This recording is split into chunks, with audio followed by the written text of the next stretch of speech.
Bonjour, c'est Isabelle Sansonetti, bienvenue dans mon podcast Injonction et Bistouri. Merci, chère auditrice, chers auditeurs, de me prêter vos oreilles attentives. Pour ce nouvel épisode solo, je comptais vous raconter ce qui m'a intéressé, questionné lors des dernières présentations et congrès dédiés à la médecine et à la chirurgie esthétique.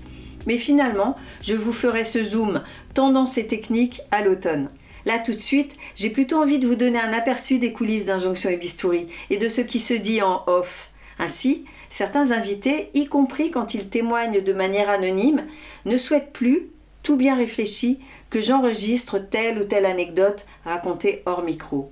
Parce que oui, faut que je vous explique, lors d'un enregistrement, surtout quand il ne se déroule pas dans un studio mais chez mon interlocuteur ou à son bureau, il arrive qu'un bruit intempestif, une moto qui pétarade par exemple, m'oblige à couper le micro.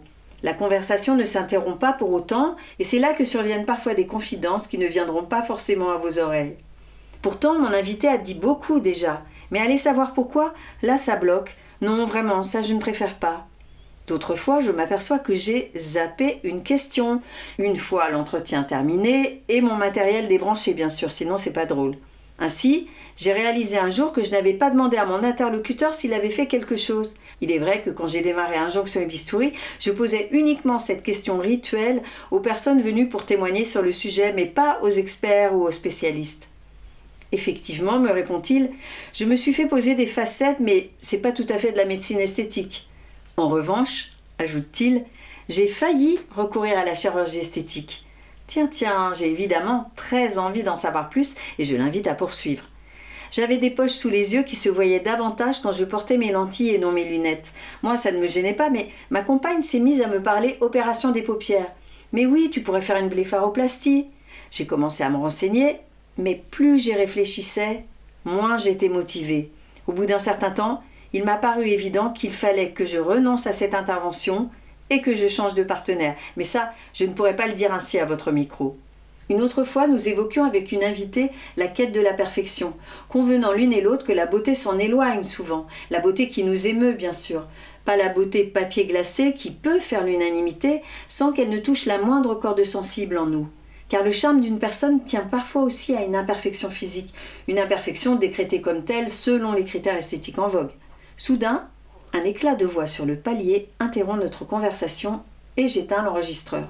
Mon invitée me raconte alors combien elle trouvait beau un ex-petit ami qui avait un petit défaut à la lèvre, petit défaut qu'elle jugeait charmant et qui participait de fait à la singularité de son visage. Je ne crois pas qu'elle le lui ait jamais dit d'ailleurs. Quand j'ai rallumé le micro, elle ne souhaitait plus reprendre ce souvenir. Qu'est-ce qui fait qu'on dévoile telle facette de soi que nombre de personnes auraient préféré garder pour elles et pas telle autre qui semble moins engageante, j'allais dire moins intime. La prochaine fois que quelqu'un me confie une anecdote, en off, je pense que je vais lui poser la question. Et qui sait, ça fera peut-être un prochain épisode solo. Chère auditrice, cher auditeur, j'espère que vous avez apprécié cette pastille audio et que vous la partagerez autour de vous. Vous avez une question ou une remarque? Laissez-moi un message sur mon compte Instagram Injonction et Bistouri. N'oubliez pas bien sûr de vous abonner, de mettre 5 étoiles sur votre plateforme préférée. C'est précieux pour augmenter la visibilité et les écoutes de ce podcast indépendant. Allez, je vous laisse. Prenez soin de vous. Et à vos écouteurs dans 2 semaines pour un nouvel épisode sans retouche.